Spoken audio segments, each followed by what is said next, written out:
Strachan l'a vu. Je suis Akamatsu. Quelques années plus tôt, j'ai divorcé de ma femme, laissant ma fille de 7 ans. J'aime ma femme et ma fille. Mais malgré tout, je dois les quitter. Je crois qu'il n'y a plus de raison pour nous deux de rester ensemble. Quoi Pourquoi?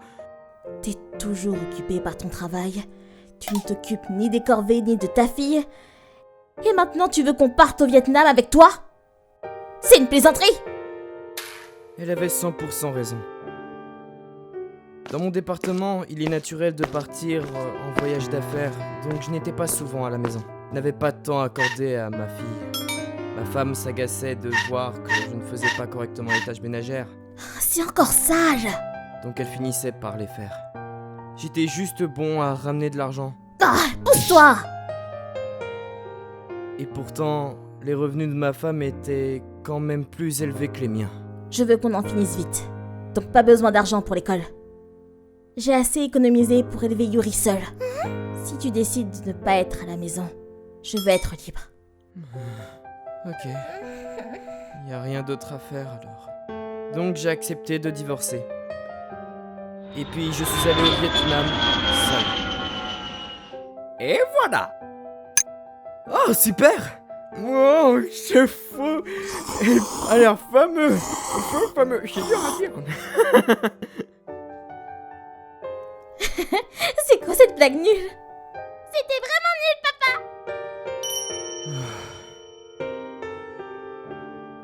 Je me demande comment elles vont. Les jours passèrent, puis les années, puis 5 ans plus tard.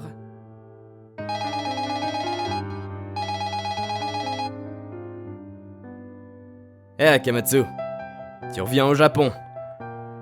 Quoi? Vraiment? Ouais, tu vas être muté au département de management, donc tu n'auras plus de déplacement. En plus, tu vas être augmenté. Merci beaucoup! Et donc, j'étais de retour au Japon. Waouh, ça fait un moment. Je dois aller me recueillir sur la tombe de mes parents. Mes parents étaient tous les deux décédés avant même que je me marie. Plus personne ne vit à la maison. Je suis rentré. Ça fait un paquet de poussière quand même. Je savais pas qu'une maison se détériorait autant que ça quand on s'en occupait pas. J'ai beaucoup économisé au Vietnam, donc je vais tout rénover. Donc j'ai tout rénové. Et j'ai commencé à vivre dans une maison beaucoup trop grande pour une seule personne. Combien de fois je vais te dire? Retourne tes chaussettes vers l'extérieur quand tu les mets dans le panier de la salle. Et tire sur les draps. Sinon ça va laisser des plis. Éteins la lumière quand tu quittes ta pièce.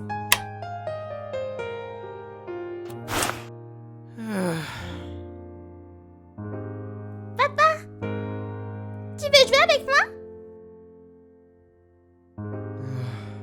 Être dans une pièce si grande me rappelle un tas de choses.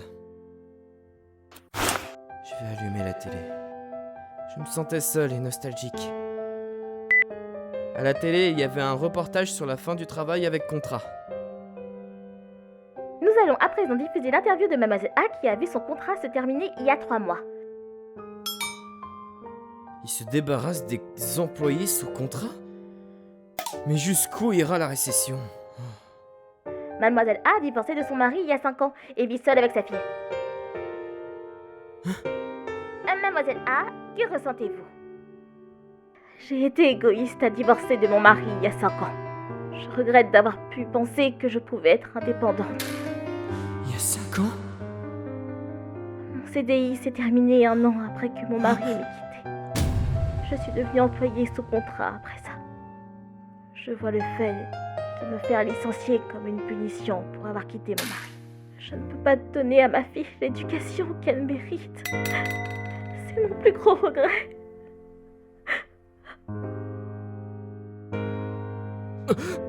Elle vivait heureuse il y a 5 ans. Elle regrette d'avoir laissé s'échapper la vie qu'elle avait. Pourront-ils un jour s'en remettre et à nouveau être heureux? Cette photo!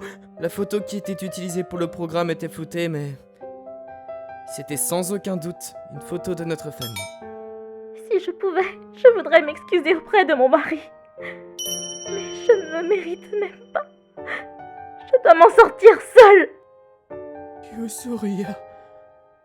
Je ne savais pas qu'elle avait la vie si dure. Elle avait l'air de se sentir si coupable. Elle ne m'a jamais contacté. J'ai appelé Yuzuria plusieurs fois. Veuillez laisser un message après le bip. Pourquoi elle ne décroche pas? J'ai appelé plusieurs fois, mais elle n'a jamais décroché. Une semaine plus tard... C'est Yuzuria! Elle se décide enfin à me répondre. Allô, Yuzuria? Allô, papa? Quoi? Yuri? C'était ma fille, Yuri, qui m'avait appelé. Et le jour d'après, Yuzuria. Yuri. Je suis désolée de t'avoir appelé. Je voulais te voir, papa. Mais maman ignorait les appels en disant qu'elle ne te méritait pas. Merci, Yuri. Je suis heureuse de pouvoir vous voir toutes les deux. Hé. Pourquoi tu détournes le regard, Yuzuria? Je suis désolée, Akamatsu. Ce que je t'ai fait, c'est terrible. Oublie ça, je t'ai vu à la télé. Tu m'as vu? Je te croyais encore à l'étranger. Pas de chance. Je me suis fait muter dans un département sans déplacement à l'étranger. Yuzuria, je ne suis pas fier de ce que j'étais quand nous étions ensemble. Et je voudrais repartir de zéro avec toi. Je vais faire en sorte d'être un meilleur père. Alors, s'il te plaît. Maman! Je vais y réfléchir. Finalement, on a décidé de se remettre ensemble et on a signé les papiers de mariage le lendemain. Yuri a retrouvé ses amis de l'école maternelle et elle va à l'école le soir. Yuzuria a trouvé un nouveau travail où tout se passe pour le mieux. Et... je vais faire les lessives. Tu t'es bien amélioré? Pas vrai? Quand je vivais seul, je me rappelais toutes les fois où tu me criais dessus. Hé!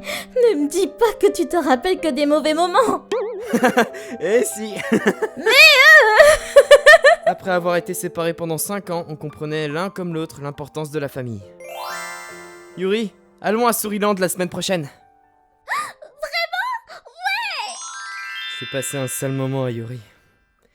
Je vais faire de mon mieux pour rendre cette famille la plus heureuse possible.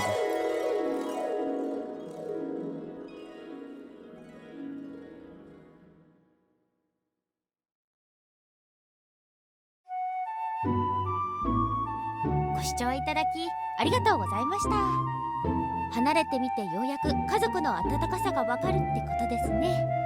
そして何よりお互いに良くなかったところを自覚して反省をしたりするって大事なことです。それにしても海外から日本へ帰っていたこと、ちょうどテレビを見ていたことなど、いろんな偶然が合わさっていたおかげでできたことですよね。いえ、きっと偶然ではなく必然だったんでしょう。皆さんはどう感じましたか？コメント欄に書いていただけると嬉しいです。また少しでもいい話だなぁと思った方、チャンネル登録と高評価をお願いいたします。